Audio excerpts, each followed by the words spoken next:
Welcome to Road to Recovery.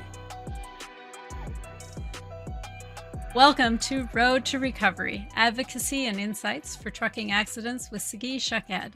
Sagi is the founder of Shaked Law, personal injury lawyers, and is ranked as one of the top 100 trial lawyers in the United States by the American Trial Lawyers Association.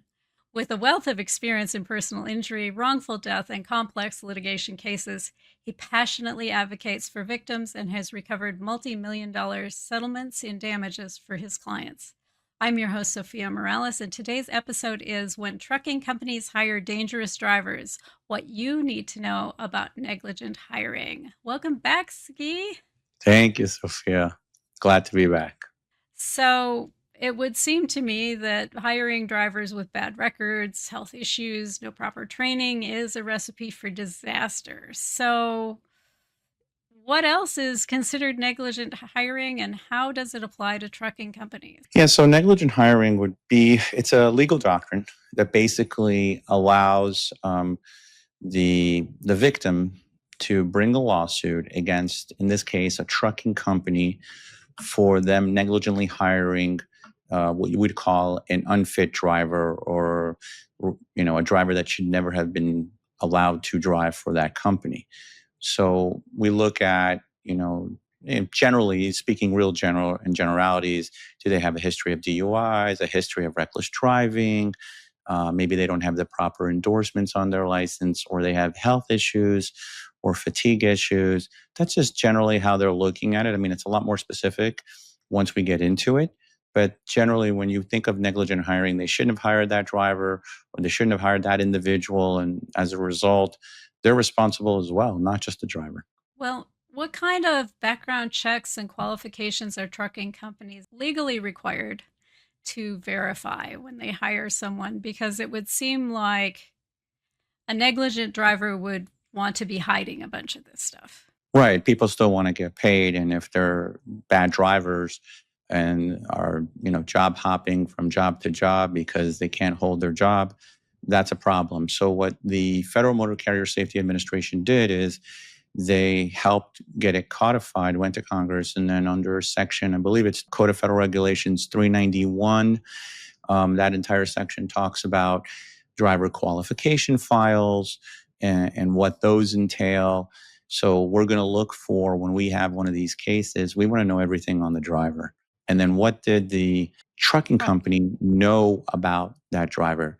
Did they get their driving records for the last 3 years? That's the requirement, right?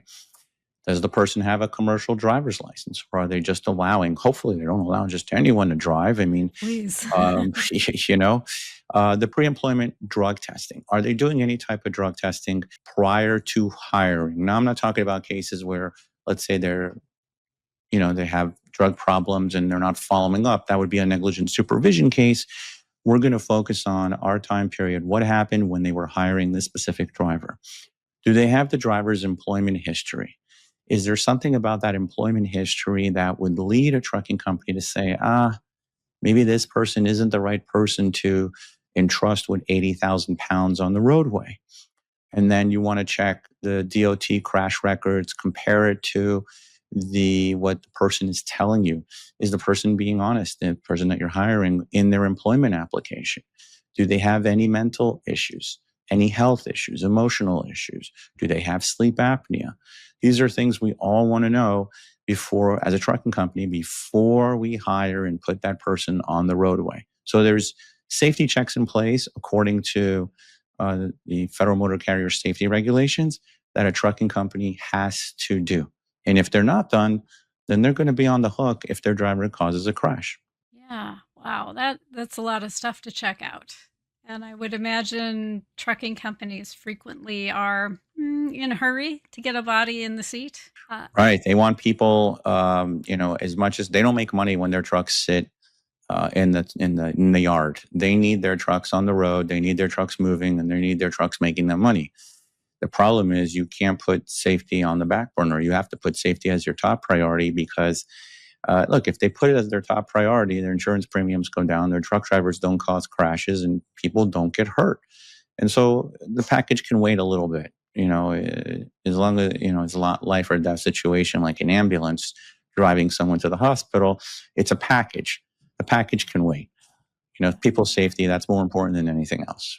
So, what does happen if a company hires a driver, for example, with a history of DUIs or a drug problem or a bunch of crashes in his history or her history? It could be either, right? It could definitely be either. So it really depends on how bad of conduct it is on the part of the trucking company. So if a person had a DUI and it was 20 years ago and they've been driving 20 years with no problems, I think that's fine. We all deserve a second chance, right? You shouldn't stain someone for life because they made a mistake. Everybody makes mistakes, and then it's how do you recover from those mistakes? But while we give people or forgive people for making mistakes, do we forgive trucking companies if they're hiring someone who's multiple red flags are raising? Hey, they're waving the red flags right in your face, DUI after DUI after DUI, and you're still putting this driver on the road, or they have multiple state driver's license, which you're not supposed to have, but Oh, they're wow. still doing it. Yeah. And so there's little things like that. Has their license been suspended, and how many times, and why has it been suspended? Are they involved in crashes? Do they have reckless driving? You're putting those people in an 80,000-pound piece of machinery that's basically a deadly weapon causing crashes. And when you see some of these major crashes on the roadway, it's because of these trucking companies not doing what they're supposed to do, which is you're supposed to do these safety checks, check their file, have someone who is specific on looking into these drivers. And so you could be faced with what's called punitive damages. Punitive means to punish.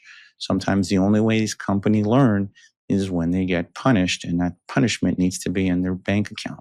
Otherwise, they keep doing the same bad thing over and over and over again. So, how do you go about proving that a company knew or should have known that a driver was dangerous?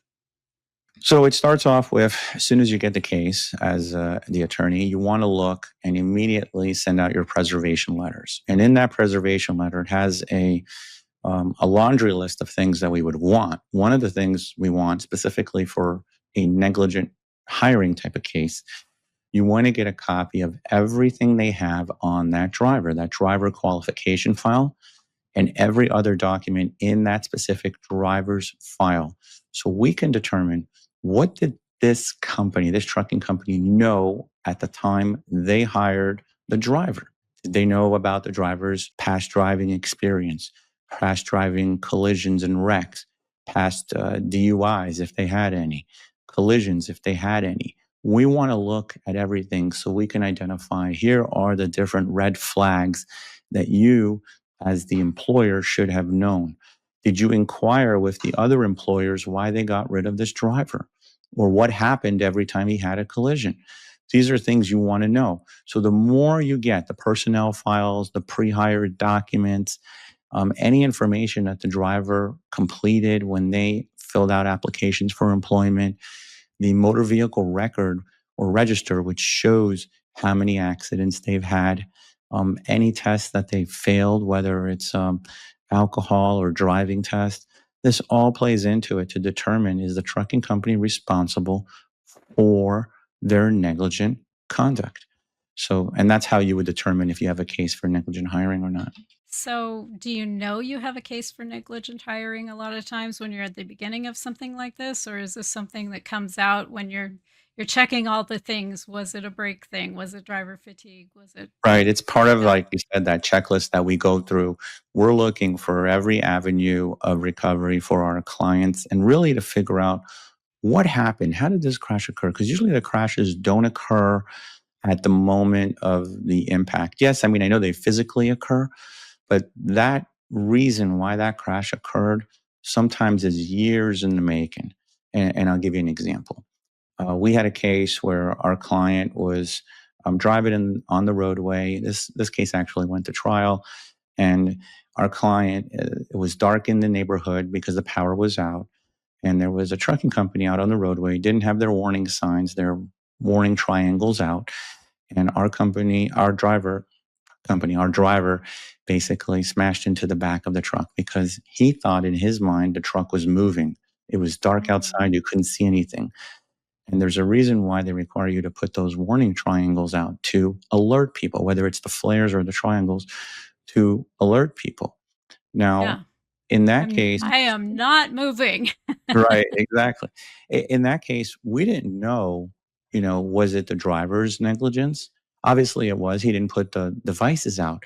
But in that case, the trucking company had failed to train their drivers on what the federal motor carrier safety regulations require. And they require, if you're going to be stopped on that roadway, you got to put those warning devices out to protect people, because, and it's in the history of this law, people would be confused. Their eye gets confused when they're driving and thinking the vehicle that's stuck is actually moving when it's not, because it had lights on, but it didn't have the warning devices. And had the warning devices, those triangles or the flares, my client would have hit the warning device and said, oops, at 100 feet. It starts 200 feet, 100 feet, and then 10 feet. And that crash would have never occurred. And so in that one, we learned it wasn't a negligent hiring case. It was a negligent training case. They had not trained that driver properly. And it wasn't that truck driver's fault. Yes, he didn't put the warning devices out, but it's really because the trucking company didn't train them. This is what you're supposed to do. They trained them the opposite way. Yeah. And the jury found them 100% at fault for causing that crash where my client rear-ended the truck. But it took a lot of work on that case to get it done or to get there. So that kind of answers my next question, which is, can the trucking company be sued and at fault even if the driver technically wasn't? That Kind of.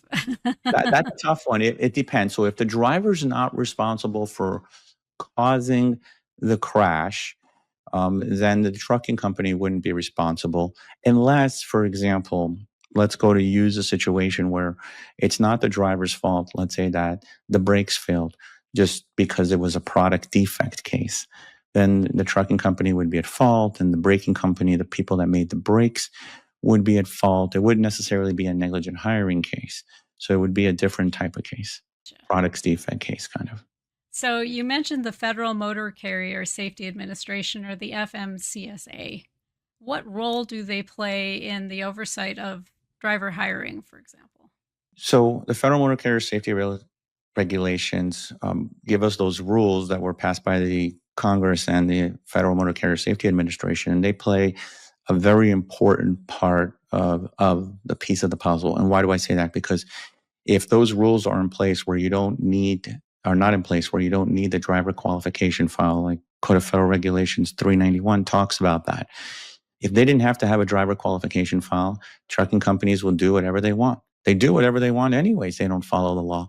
But this is sort of the enforcer. This law becomes the enforcer and says basically, you don't have these documents, that driver qualification file, that personnel file. You don't keep all that information, the 3 years of prior employer records that you have to have. If you're not keeping that and you're causing our roadways to be dangerous, then you're going to be on the hook, because there's a problem already going on. I think it's an epidemic where trucking companies are not doing what they're supposed to do and complying with these laws.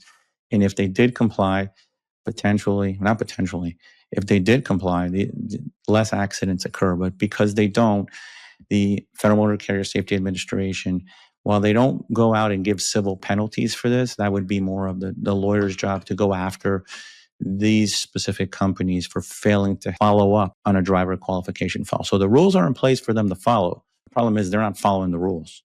And then you have rule breakers, which is not a good thing. Yeah, exactly.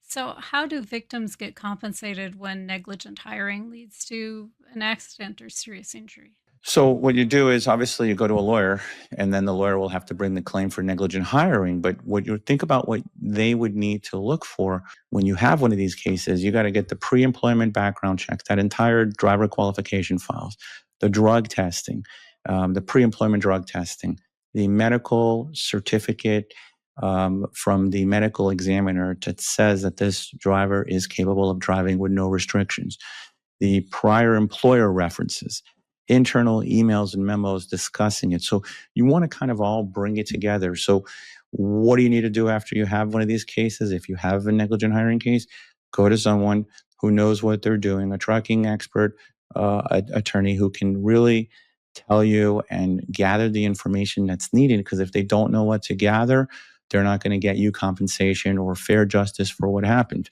And then if something happens, you're entitled to get money for your injuries, for your lost wages, for your medical bills. If it's, someone passing away, for that loved one's passing away. So it's the individual that should be seeking an attorney that knows the information, that can get them compensation, knows where to find the insurance information for each of these trucking companies. So what are your words of advice to families who've been hurt by a trucker who should have never been behind the wheel in the first place? It's time sensitive that you immediately hire a lawyer that has experience in trucking accidents. Immediately, you want to send out those preservation letters. You want to get out a demand for all the hiring records and driver qualification files. You want to get it investigated. You want to find out where those red flags. And what I would say is, don't rush to settle. There's a reason why you don't rush to settle, because case values go up when we uncover what really is going on behind this crash, how it led to it. Like going back to that case, we didn't know right after the crash occurred that the driver wasn't trained. It wasn't until we took depositions that they testified. We trained the driver, but they just didn't train him on the law because they didn't even know the law. That's how bad it is. Their own safety person didn't know the law. And if you don't know the law and you're training people incorrectly, that's not in compliance with the law, now we have a whole safety issue across the board with the trucking company. And so don't settle the case fast. Let your lawyer do their job and really work up the case the right way. And that's kind of what we're looking for, to get the person justice for what happened. And so these types of crashes don't occur again, because hopefully the point of it is we file a lawsuit to get you to stop doing these things. Yeah. You caused the crash. Now you got to pay the family, but stop doing it in the future. Yeah, and that's, I think, probably one of the most important aspects of doing what you do is preventing future accidents. Yeah, that's the main goal, I would say, at this point in my career. We want to make the roadways safer. And I think as the enforcers, we can do that. It's just a matter of companies coming into compliance and following those laws to the T. Well, thank you so much for sharing your insights today, Sagi. Thank you for having me, as always. And thanks for joining us on Road to Recovery. If you or a loved one was injured in a trucking accident involving a negligent driver, make sure to connect with Sagi and visit shakedlaw.com. If you've enjoyed the show today, make sure to like, subscribe, and leave a review, and share it with people that you care about. And we will catch you on the next episode. Thanks for watching. Be sure to hit that like and subscribe button and leave us a review in the comments.